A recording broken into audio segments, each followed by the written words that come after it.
So what are you looking for in the green and gold game? Well, we're looking for more of the same what we've got in practice. We have the positive side of what we're looking for is maintaining. Our point guard play has been excellent during the first 10, 11 practices. Malik Love has been a beast, strong, experienced, fifth-year senior, great leadership. And Ridge Shipley is a sophomore, has matured defensively. He was always really skilled with the ball in his hands, but he's making plays without the ball on the defensive side. He's picking away. He's picking at the post players. He's playing some passing lanes at the right time. So we're really strong at that position. What we're looking for and hoping for is Brian Bennett's missed a considerable amount of practice with some bad ankles. Freshman Alex Abrams is getting a lot of post time and banging against Brian when he is healthy. So seeing some development out of the freshman there, but the real positives that we're pulling on right now are Joel, which as a junior has emerged as a go-to scorer for us. Joel's 6'6", 6'7". He's long. He's athletic. He's confident. He's shitting the three. He's posting up. He's jumping over guys. He's jumping around guys. He's just playing like a fourth-year guy that's a junior, which is nice because he redshirted his freshman year. And Mike Bolden has taken up a lot of the time and activity that David Nwaba had. David is out for another week or 2 or 3, depending on his wrist. He had surgery on his wrist 5 weeks ago and has missed the entire preseason and is in pretty poor shape and then has no confidence with his wrist. It's his right wrist and his shooting wrist. That's a little bit of a concern. It's a pretty big concern. But what we've lost in David, we've gotten back with Reese Morgan, who's been out off and on every 6 months for his entire career. He's playing as many minutes in practice and as well as he's ever had in the program. So we're just hoping that we can get through this scrimmage and still see the development. We have some expectations out of the returners, but trying to see those guys who had been a little wounded, like Reese and maybe Michael Bolden, continue their development so that they can make up for some room for the other injured guys that are out there. In light of this very difficult schedule, do you feel good about where the team is now? You know, the best part is I've always felt good about having a difficult schedule. I think that at our level, that the more prestigious your schedule is, and the more challenges that you have, the more exposure you get. I think people look at that. It's a little more enticing to think that we're going to be playing, great teams up and down the West Coast, and then popping back east a little bit. So I think our guys now expect it. I think that they realize there's going to be challenges. You open up at Nevada, a Mountain West team on their home court on a Saturday afternoon.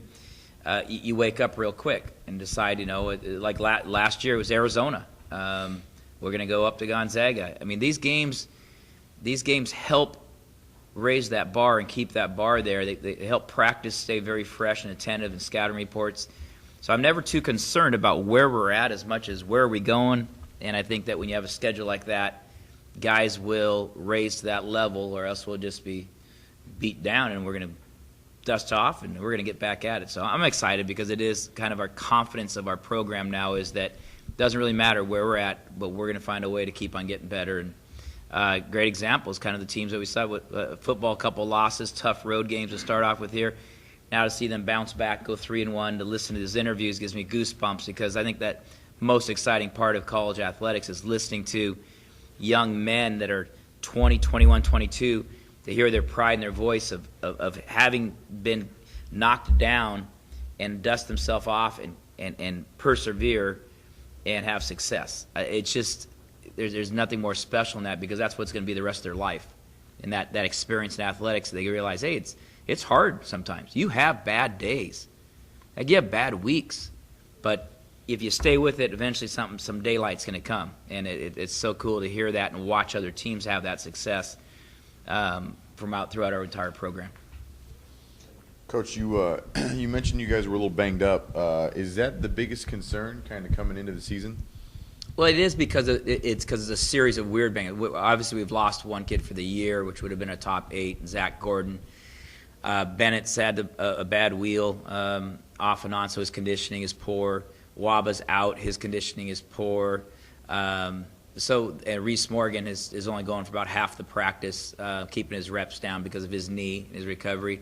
But again, every coach at every sport, at every level, deals with it. I heard a coach mention, and I've thought this for years, but he said he's never gotten a card or a phone call from an opponent saying too bad about your injuries. So nobody cares about our injuries, and everybody has them from some certain extent. So you persevere through it, and quite honestly, somebody else has got to step up. That's at every level, every sport. So what's the old saying? Next man up. Do you feel you have the clientele to kind of fill those roles, fill those positions?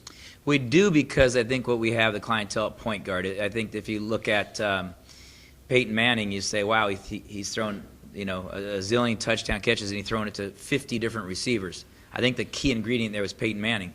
I think the key ingredient to make Taylor Sutliff look good is Malik Love and Ridge Shipley. I think Michael Bolden looks better. I think guys in our team look better when you have a good point guard. And receivers look better when you have a good quarterback. Your defensive play in the infield looks better when you have a great pitcher. And I think that you look through all sports, you go right down the middle of that lineup, you say, there's the head of the snake. Give me a point guard, I think we can compete. Give him a quarterback, give me a pitcher, you think you can compete in those sports. And so our point guard play, I'm so proud of. Even we stat every practice, we film it, we break it down, and the numbers are consistent. They're taking care of the ball, and they're making plays for other guys. So that allows other kids to step up and play a little bit better, because they don't have to work as hard to get a good shot or make a good play themselves.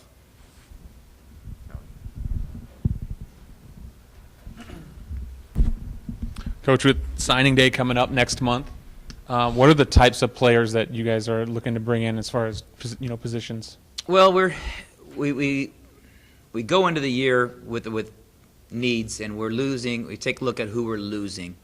With Malik Love, who can play the point and can get to the rim, we definitely need to sign and look at kids who are aggressive with the basketball, putting pressure on the rim, and then some athleticism in Michael Bolden's departure. I think that was critical, that we look at those two types of needs: ball handling, attackers, aggressive, always trying to, every coach, every sport, improve your athleticism and quickness. And so that's type what we're looking at. Of course, can't comment much more than that until signing day. Yeah, can you comment on whether there's going to be any players visiting during the next couple weekends with the football games? I know sometimes if you brought up a name, I can confirm whether they're going to be coming here or not, and I can't bring up a name.